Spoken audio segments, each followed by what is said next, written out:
Ghasipura block अंतर्गत शारदेई समवाय समितिर नूतन कार्यालय गृह आज उद्घाटित होगा सहित धानमंडीर शुभारंभ कराई। पूर्वतन सभापति सुरेन्द्र नायक सभापतित्व अतिथि भाव पूर्वतन अध्यक्ष देवाशीष पात्र, जिला समवाय deputy registrar Subhrakant Tonga, ARCS Ajay Kumar Sethi, साईकुड़ केन्द्र समवाय बैंक परिचालक स्वयंसिद्ध सिद्धांत, सरपंच रीतांजलि बोईते, समिति संपादक आर्तत्राण साहू, समिति सभापति रंजन कुमार बेहरा बातो एवं मड़ती समवाय समिति सभापति जोगदे नूतन गृह को उद्घाटन करने सहित धानमंडीर शुभारंभ करते।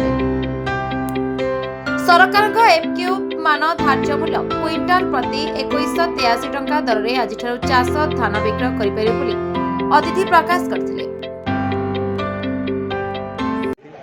पूर्वतन अध्यक्ष तथा घसीपुरा ब्लॉक पूर्वतन अध्यक्ष श्रीजुक्त देवाशीष पात्र आम पाख गहन अच्छा। आमर केउंझर सब एआरसीएस केउंझर डीआईसीएस सार सुब्रकांत तुंग महोदय आम पाखे अच्छा।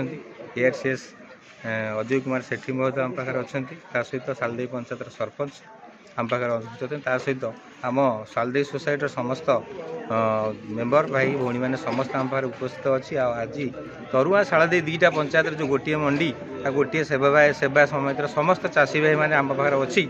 आज सभा को आमको त्वरान्वित करने समस्त आम निमंत्रण करूँ। समस्त आसी आम पाखे पहुँचते समस्त ये धन्यवाद आम जनाऊँ। आज शारदेई कोऑपरेटिव सोसाइटी नूतन नूतन ऑफिस गृह सहित आज धान मंडी ओपन करा चाषी मान गोटे सुजोग पुणी आप जानते शारदेई कोऑपरेटिव सोसाइटी मिनी बैंक भी चलती और सरकार तरफ जो आम लोक मान जो डिमांड था से डिमांड ऑफिस गृह आरंभ होती।